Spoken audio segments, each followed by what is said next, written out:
The first story comes from a guy who moved into a small apartment complex right after college. It wasn't a great area, but it was all he could afford. He lived on the 3rd floor, and most of his neighbors were quiet, older people, except for one. Apartment 307. The guy who lived there was in his late 30s, always wearing a hoodie, and never made eye contact. People said he worked at night because he was barely around during the day. At first, everything seemed fine. But within the first week, the new guy started noticing small things. Every night around 2 a.m., there was this sound, like slow footsteps pacing in the hallway.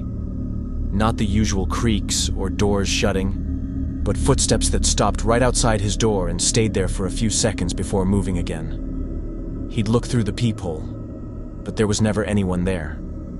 One night, he decided to open the door quickly when he heard it again. Nothing. Just an empty hallway. The next morning, he noticed something strange. On his doormat, someone had drawn a small circle in black marker. It wasn't big, just the size of a cup. He thought maybe it was some kid's prank, so he ignored it. But the next night, it happened again. This time, 2 circles. A week later, he came home from work and found an envelope taped to his door. It was unmarked. Inside was a photo of his own front door, taken from the hallway. The photo looked old, slightly yellowed, as if printed on cheap paper. The angle was exactly how someone standing in front of him would see it. He went to the landlord, but the landlord just shrugged, said apartment 307's tenant was a little off, but harmless.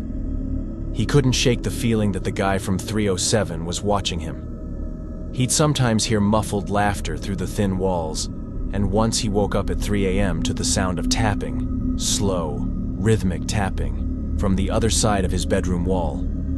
It got worse when he received a second envelope, this time slipped under his door. Inside was another picture of him sleeping.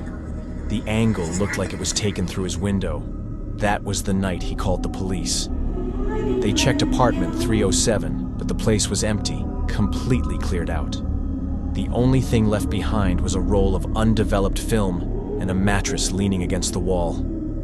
The neighbor had disappeared without a trace. A few days later, he moved out. He said even after leaving, sometimes when he walked home at night, he felt like someone was pacing behind him. The second story happened in a quiet suburban neighborhood where a young couple bought their first house.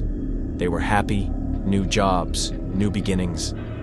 Their next-door neighbor was an older man named Ron. He seemed kind at first, brought them cookies when they moved in, waved when they left for work, offered to mow their lawn while they were out. But small things started to feel off.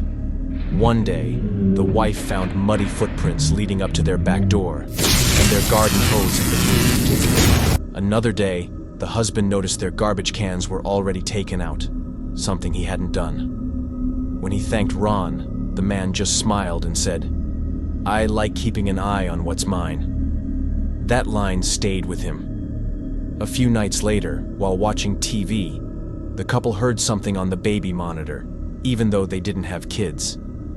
It was faint breathing, followed by a click, and then silence. They checked everywhere but found nothing. When they told Ron about it casually, he said, "Old houses pick up signals.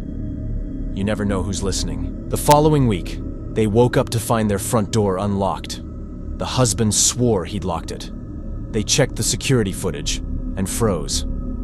Around 3 a.m., a figure walked up to their door, used a key, and walked inside for 2 minutes before leaving.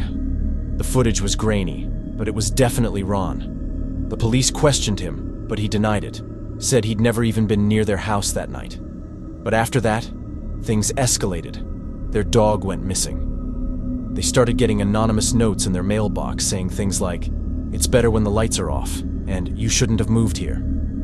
One night, the husband stayed awake waiting. Around 2:30 a.m., he saw Ron standing in their yard, just staring at the house.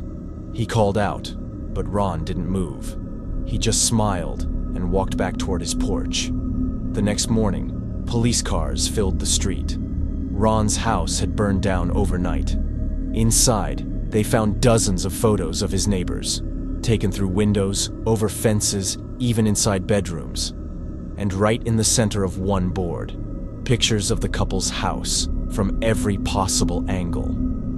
The third story is from a woman named Elise, who lived alone in a small one-bedroom apartment. Her building was old, creaky, but cheap. She worked nights, so she was usually home during the day, sleeping. Her downstairs neighbor, a man named Brian, was quiet but strange. He would stare at her whenever they crossed paths, sometimes smiling without saying anything. At first, she thought he was just awkward. But one day she noticed her door slightly open when she came home. Nothing seemed stolen, but some of her clothes had been moved. She convinced herself she'd forgotten to lock it. A week later, she started finding small notes slipped under her door, handwritten, messy, and unsettling. The first one said, "You look peaceful when you sleep." The next one said, "Do you still dream about falling?" She reported it to the landlord, but nothing happened. One afternoon, she woke up and heard someone moving around in her kitchen. Quiet footsteps. She froze, listening. Then the fridge opened, then closed. She grabbed her phone and hid in her closet, whispering to the police. When officers arrived, her door was locked from the inside. They went room to room and found Brian crouched behind her couch, holding a small camera. Turns out he had a key copy and had been coming into her apartment for weeks while she was asleep. Police later found dozens of photos of her, some taken just inches from her face while she was sleeping. Brian was arrested, but he didn't say a word. Just kept smiling while they took him away. Elise moved out the same week, but even after leaving, she couldn't sleep properly for months. She said she'd wake up some nights feeling watched, and once, she found a note stuck under her car wiper that said, "You can move, but I'll always know where you rest." Each of these stories reminds you that sometimes the scariest people aren't strangers. They're the ones who live right next door.